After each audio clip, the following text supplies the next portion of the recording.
Bonjour, bienvenue sur la page Le Conseiller Bébé Alex.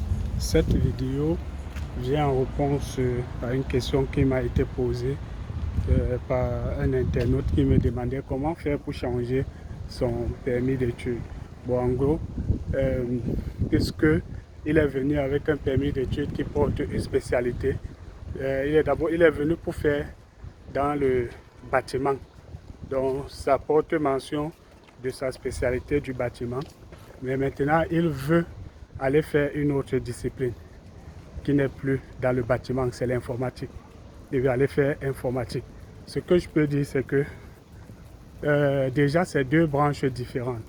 Donc, vous devez automatiquement changer votre permis d'études.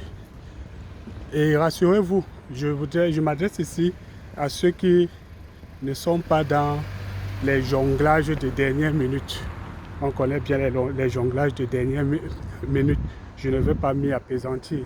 Donc, rassurez-vous d'abord de ne pas être cette personne-là qui est venue étudier et n'a pas étudié et a attendu que son permis d'études veuille arriver à expiration et puis a commencé à s'agiter et a eu une admission dans un établissement et tout.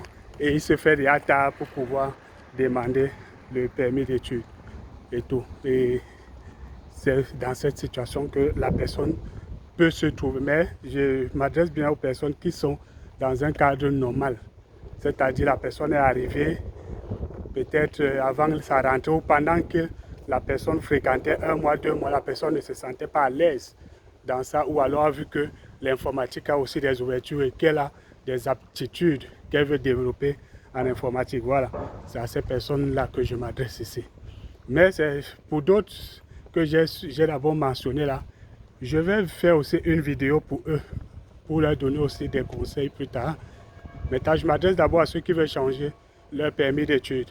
Bon, déjà, il faut vous rassurer, dans un cadre général, je prends le cas d'une personne qui est en sciences de l'éducation, qui a un permis d'études. Déjà, sur son permis d'études, parfois, ce n'est pas mentionné sciences de l'éducation, mais c'est mentionné sciences sociales et humaines ou sciences humaines et sociales.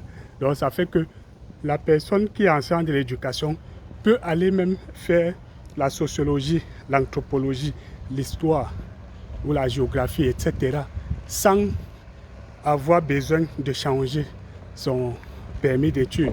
Parce que c'est des disciplines connexes.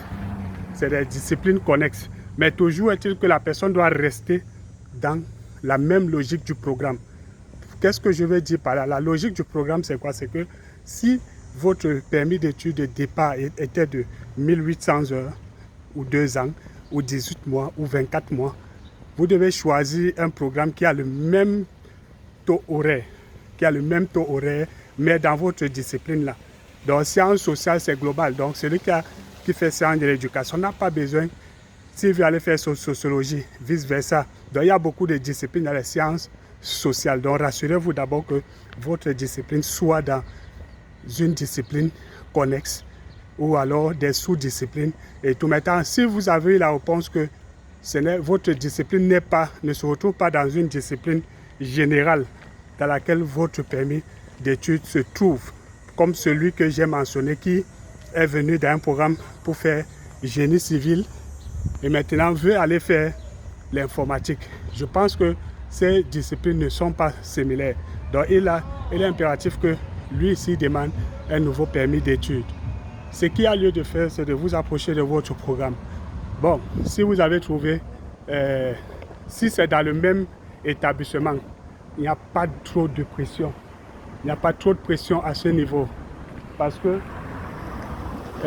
vous allez d'abord faire le recours administratif dans votre établissement qui va vous donner une nouvelle admission dans le programme que vous voulez changer. Ils vont vous donner cette nouvelle admission et après avoir obtenu cette nouvelle admission, vous allez maintenant, bon, dans les établissements, la majeure partie des cas, ils ont les services qui s'occupent des étudiants internationaux. Donc, c'est certainement eux qui vont s'en charger. Bon, il y a des établissements qu'on a vu aussi qui ne s'occupent pas de ça, qui peut vous faciliter la tâche à vous donnant la paperasse dont vous avez besoin et tout. Donc c'est vous-même qui entreprenez les actions pour demander. Donc ce que vous allez faire, c'est que dès qu'ils vont vous donner l'admission, vous allez soumettre votre admission pour demander de nouveau. D'abord, je pense le CAQ. Si vous êtes au Québec, bien sûr, vous demandez d'abord le certificat d'acceptation du Québec, premièrement, et ensuite vous demandez. Donc, ça ne vous empêche pas de fréquenter. Vous fréquentez normalement pendant que vous suivez, pendant que votre dossier suit sur son cours, ça ne vous dérange pas. Puisque vous êtes toujours là, votre permis est toujours valide et tout. Donc, il n'y a pas de pression à ce niveau. C'est aussi la même chose si vous avez changé d'établissement. Si vous changez d'établissement, vous quittez d'un établissement à un autre. C'est la même chose. Vous avez l'admission. Si la rentrée est déjà amorcée et tout, allez fréquenter. Ils ont aussi des services, comme j'étais en train de dire pour l'autre, qui vous suivent ou alors vous facilitent en vous donnant la paperasse dont vous aurez besoin pour votre procédure. Donc c'est ce que vous aurez à faire. Donc, pour celui qui me demandait comment changer la procédure, elle est la même que tu as fait. Sauf que ici, tu n'auras plus besoin de faire les étapes comme quoi, la biométrie, etc. Parce que tu es déjà sur le territoire. Là, c'est seulement pour changer ton permis et tout. Pour que tu sois là, normalement dans ton programme. Donc, ça ne dérange pas. C'est ce, je vous remercie et je suis ouvert pour répondre à vos questions concernant les études au Canada, etc.